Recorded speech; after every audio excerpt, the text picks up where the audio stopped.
Your soul is in your keeping alone. So what's your podcast about? Oh, it's about psychology, true crime, supernatural stuff, the occasional paranormal or philosophical rant. Well, maybe I could check it out sometime. I was about 10 years old. I was taking a shortcut home through the forest when a strange wind began to blow. She was an innocent.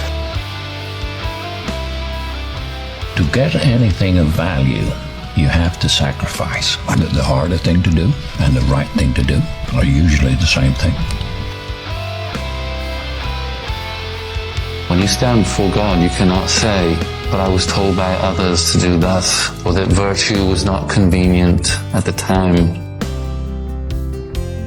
Nothing that has meaning is easy. Easy doesn't enter into grown-up life. It was such a strange sound, almost like words. God had given me a message. What puts these dreams inside your head? Look, I know the supernatural is something that isn't supposed to happen, but it does happen. I have never seen such piety at an early age. Welcome to Truth and Shadow, your guide through the supernatural. I am your host, BT, and this is a Shadow Short. Let's navigate the unknown on this brief journey into the depths of mystery.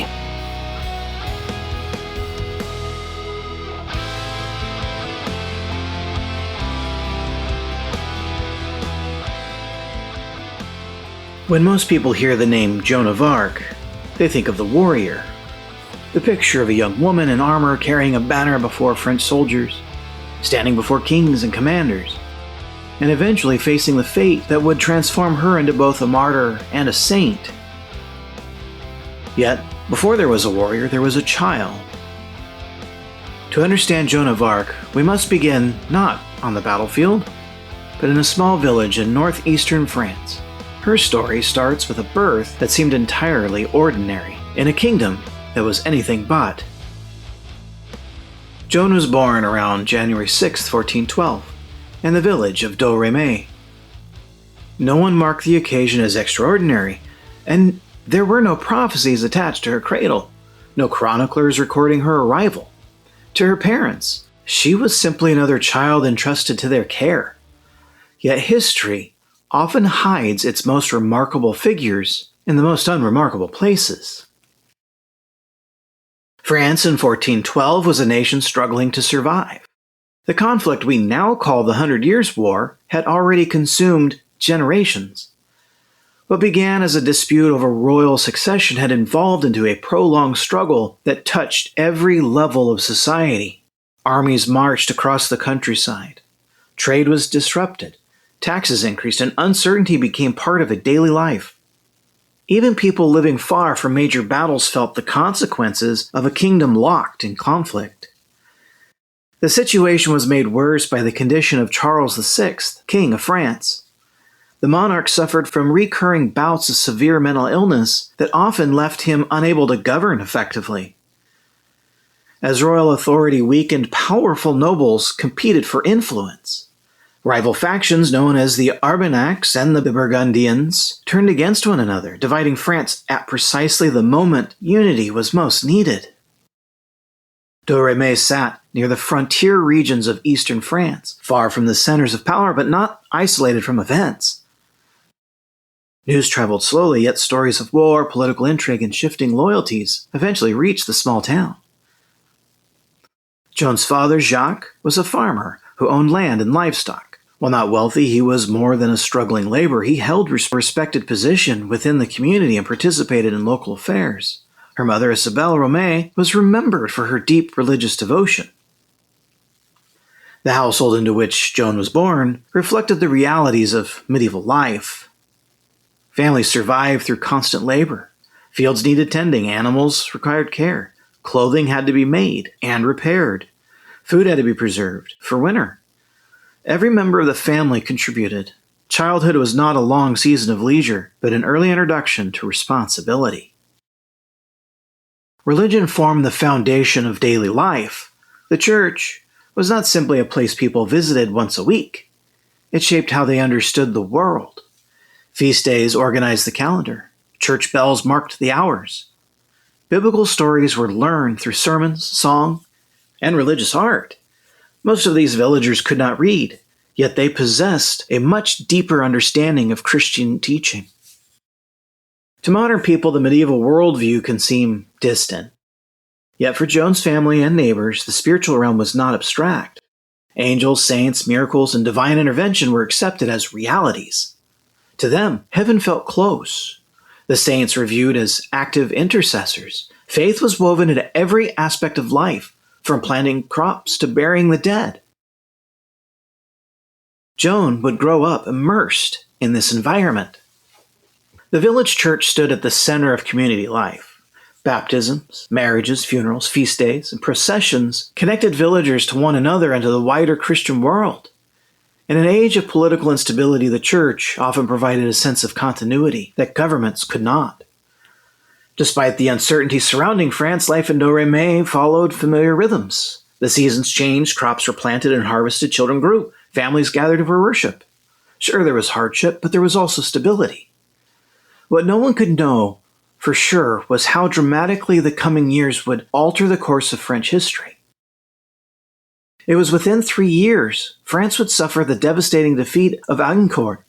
The political divisions are going to deepen. The English power would grow. The darkness gathering over France would only become more severe. History often focuses on kings and generals, powerful families. Joan's story reminds us that sometimes individuals who have the deepest mark on the world emerge from places no one is watching. In the winter of 1412, France appeared to be a kingdom in decline. Few people could see any reason for hope. Yet in that small village, a child named Joan entered the world. Neither her family nor neighbors could have imagined what lay ahead. The years between Joan's birth and adolescence are perhaps the least documented portion of her life, which means historians must reconstruct them from witness testimony, village records, and what we know about rural France in the early 15th century. Fortunately, the testimony gathered during the investigations into her life, and later during the proceedings that led her to be canonized, give us enough information to paint a reasonably accurate picture. While the details of individual days are lost to history, the shape of her childhood is surprisingly clear. Before she was a visionary, before she was a military leader, and before she ever stood before any king, Joan was a village girl growing up in a world defined by faith, family, labor, and uncertainty. As Joan grew through childhood, her life would have followed the same rhythms experienced by countless young girls across rural France. The days began early, often before sunrise. Medieval households did not possess the luxury of idle time, and every member of the family contributed according to their ability. By the age of 7 or 8, Joan would already have been learning responsibilities that modern children often do not encounter until much later in life. She learned to care for livestock, assist with household chores, spin wool, mend clothing, and perform the countless small tasks necessary to keep a household functioning. The witnesses would later recall that she was skilled at spinning and sewing, talents expected of a young woman in her society. These were not idle hobbies. They were necessary and essential skills. The landscape around the village became the world of her childhood. Fields stretched beyond walls, forests bordered the countryside, and the nearby Meuse River provided both beauty and practical necessity. It was a world where children spent much of their time outdoors. The changing seasons shaped every aspect of life. Spring meant planting, summer demanded labor, autumn centered on the harvest, and winter would force families indoors where work continued by firelight.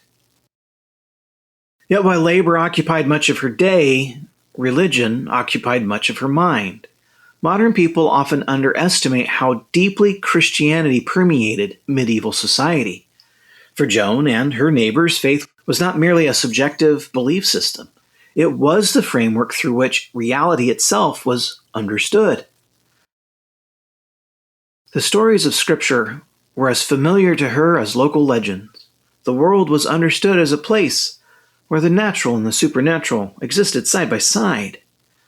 Those who later testified about Joan's childhood consistently described her as unusually devout.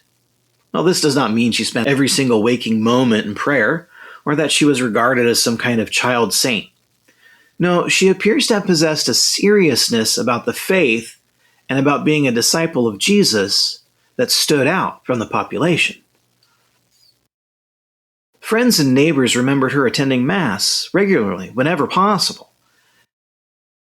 They recalled her praying often and demonstrating compassion towards the poor. Several witnesses spoke of her generosity and kindness. While such testimony must always be viewed cautiously, the consistency of these descriptions suggests that there was something genuinely distinctive about her devotion to the Lord. At the same time, there's little evidence that she was isolated from other children or disconnected from ordinary life. Quite the opposite, she appears to have participated in village activities, social gatherings, and communal celebrations. The wider world, however, continued to grow darker. Throughout Joan's childhood, France suffered setback after setback. 2 years after she was born, in 1415, the French suffered a catastrophic defeat at the Battle of Agincourt. Although she was too young to understand the event herself, she grew up among adults who certainly did. Political divisions deepened as Joan grew older. The rivalry between the Armagnac and the Burgundian factions continued to fracture France. In 1419, when she was merely 7, the assassination of John the Fearless, Duke of Burgundy, intensified the conflict and pushed the Burgundians closer to alliance with England. Then in 1420 came the Treaty of Troyes, one of the most devastating political blows in French history. Now, these events may seem distant from a village girl in Domremy, yet they shape the atmosphere in which she matured. Children listen when adults talk. They notice fear. They notice uncertainty, even if they cannot fully understand it. Joan grew up in a society where conversations about war, politics, and national crises were common. It is during this period that we encounter one of the most important questions surrounding Joan's life. When did her visions occur? Here we must be careful because Joan herself provided the primary testimony. During her later trial, she stated that her first experience occurred when she was about 10 years old. She described being in her father's garden around midday when she heard a voice accompanied by a great light. This point is important because popular retellings sometimes portray Joan as receiving visions through her entire childhood. Well, the historical evidence does not support that claim. Joan never described a series of supernatural experiences beginning in infancy or early childhood. Instead, she consistently located the beginnings of these encounters around the age of 10 to 13. Before that point, what we see is not childhood receiving visions, but a child being formed by faith. According to Joan's own testimony, the first heavenly figure she recognized was St. Michael the Archangel. She later reported visits from St. Catherine of Alexandria and St. Margaret of Antioch. These saints were well known in the medieval devotion of her time and would have been familiar within the religious culture of France. Joan described them not as vague impressions, but as distinct individuals whom she could hear, and in some sense, she couldn't explain how, perceive. What is striking is how gradual the process appears to have been. The voices did not immediately command her to lead armies. They did not instantly thrust her into the center of history. Instead, the experiences seem to have unfolded over a period of time. The young girl from a tiny village spent years wrestling with what she was hearing and what it might mean. The future heroine of France did not emerge overnight. She was formed slowly through prayer, obedience, labor, and devotion. As Joan approached adolescence, she stood at the intersection of two worlds. One was the ordinary, made up of village life, family responsibilities, church attendance, and labor. The other, The other was this growing awareness that God might be calling her towards something she could not yet understand. Yet beneath the surface, something was changing, whether it was in the nation or in Joan. Her sense of purpose continued to grow. The kingdom was approaching one of the darkest moments in its history, and the girl who would eventually challenge that darkness was beginning to hear a call that would alter the course of her life forever. By the time Joan reached her mid-teenage years, the world around her seemed to be confirming everything her voices warned her about. France was not merely losing battles, it was losing confidence in itself. The kingdom into which she had been born was now a patchwork of competing loyalties. Looking back from the safety of the modern world, it is easy to forget how uncertain the future appeared to those living through these events. We know that France would survive. We know that the English would eventually be driven back. And we know that the name of Joan of Arc would become a legend. As she entered adolescence, she continued to live outwardly as she always had. She worked, prayed, attended Mass, and fulfilled the responsibilities expected of a young woman. Yet according to her testimony, the voices she encountered became reoccurring presences in her life. Joan later stated that they instructed her in virtue, encouraging her devotion, and gradually revealed that God intended her to play a role in the salvation of France. One of the most remarkable aspects of Joan's testimony is that she did not initially rush to tell the world about these strange experiences. Popular imagination often pictures her immediately proclaiming the visions to anyone who would listen, but the historical record suggests otherwise. For several years, she appeared to have carried these experiences pretty much within herself. She continued to live in her small village while wrestling with what she believed God was asking of her. There is something profoundly human in that struggle. The struggle for hope of a better future.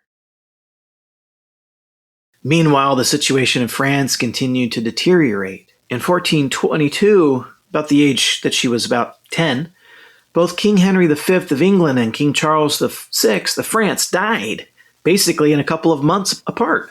And according to the Treaty of Troyes, the infant Henry VI of England was recognized by the English and those supporters in France as the rightful king of both England and France. The Dauphin, Charles, the man Joan's voices would eventually instruct her to support, found himself in an increasingly precarious position. For ordinary French people, these developments created a sense of national uncertainty, unlike anything they had previously experienced. Kingdoms were not merely political entities in the medieval imagination. They possessed sacred dimension. Kings were crowned through religious ceremonies. Their authority was understood within a Christian framework, as it was written in the book of Romans. When France appeared to be unraveling, many interpreted the crises in spiritual terms. Had God abandoned the kingdom? Was France being punished for its sins? Where was the hope for restoration? Those questions were discussed and debated not just by theologians, and not just by nobles either, but by ordinary villagers who sought meaning amid the chaos. As the years passed, Joan's voices became more specific. According to her later testimony, the saints eventually revealed that God intended her to aid the Dauphin Charles and help him restore his rightful place. This was an extraordinary claim, but it is important to remember the context in which it emerged. Medieval Europe was not a secular society. Reports of visions, miracles, and divine intervention were not automatically dismissed. They were examined and scrutinized carefully, typically skeptically. But they existed within a worldview that accepted the possibility that God could act in human affairs, whether directly or not. At the same time, Joan's mission would have sounded impossible. She was young, she was female, she possessed no military training, no political influence, and no formal education. Everything for circumstances suggests that she should just basically remain what she was. There are indications that Joan began making personal commitments during this period of time that reflected the seriousness of her calling. She later spoke of preserving her virginity as part of her devotion to God. In the medieval world, virginity carried profound spiritual symbolism. Many female saints were remembered for their dedication to Christ through their lives of chastity. Joan appears to have understood her own discipleship within that tradition. Long before soldiers followed her banner, she viewed herself as someone set apart for a purpose that she didn't fully understand. What is perhaps most striking is how ordinary she must have appeared to those around her. The future Maid of Orleans was still helping with household tasks and living among her neighbors and attending church. Those dramatic events that would make her famous remained hidden in the future. Yet, beneath that ordinary exterior, profound transformation was taking place.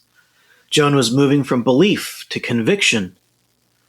She had learned the faith of her parents as a child, but during adolescence, she became convinced that God was personally calling her to action. You see, the difference is significant. Many people inherit beliefs. Far fewer become willing to risk everything and make it their own. The wider world offered little encouragement. Joan stood on a threshold between obscurity and history. All the years of childhood were behind her, and the years of preparation were coming to an end.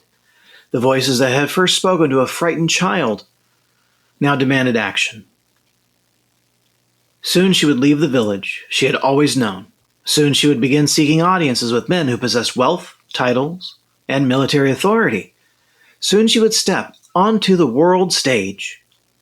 But before any commander heard her name, before any soldier marched beneath her banner, Joan of Arc was simply a teenager, carrying a burden she believed had been given to her by heaven itself. And so we leave Joan standing at the edge of history. The farmer's daughter of Domremy has not led an army. She has not yet met a king. She has not yet ridden across war-torn France carrying the banner that would make her famous throughout Christendom. At this point in her story, she is still simply a young woman who believes that God has spoken to her, and that France, despite every appearance to the contrary, has not been abandoned by God. Yet the world she was about to enter is far from different from the one she has always known. The courts of princes are not village churches. Military commanders do not easily take advice from teenage girls. Bishops, theologians, scholars, noblemen will demand answers to questions that would intimidate even the most learned and educated man. Joan's faith, her visions, and her claims would soon be tested by men who hold power over armies, kingdoms, and souls. In many ways, the hardest part of her journey has not yet begun. In our next episode, we will follow Joan from the quiet fields of Domremy into the halls of power. We will examine her first encounters with military leaders, her meetings with the future Charles VII, the Church's investigations into her claims, her astonishing rise during the darkest days of the 100 Years' War, and ultimately the tragic path that led her from national hero to prisoner, and from prisoner to heretic, and from heretic to the flames. The child has become a woman, the voices have become a mission, and the kingdom that seemed destined to die is about to place its hopes in a peasant girl who believes she has been sent by God. That story begins next time. You take the blue pill, the story ends. You wake up in your bed and believe whatever you want to believe. You take the red pill, you stay in Wonderland, and I show you how deep the rabbit hole goes. Thank you for listening. This is a free podcast based upon the value for value model. If you find value in this, or any episode, you can return that value by liking the show, subscribing to this channel, leaving a review, or sharing with a friend on your social media accounts. You can also donate on my website. Thank you again. This is BT for Truth and Shadow Podcast. You are the light in the darkness.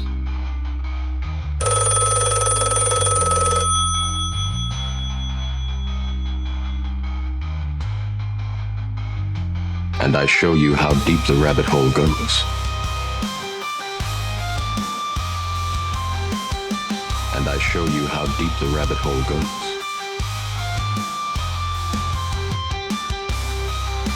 And I show you how deep the rabbit hole goes. It's a very strange, funny time where everybody would love to be able to be themselves, but they can't because they must fall in line with the person in front of them. The terrible thing about searching for the truth is that sometimes you find it. You take the red pill. Remember, all I'm offering is the truth, nothing more. You stay in Wonderland. Believe whatever you want to believe. See, the more at peace you become, the less you tolerate chaos. You stop explaining yourself to people committed to misunderstanding you.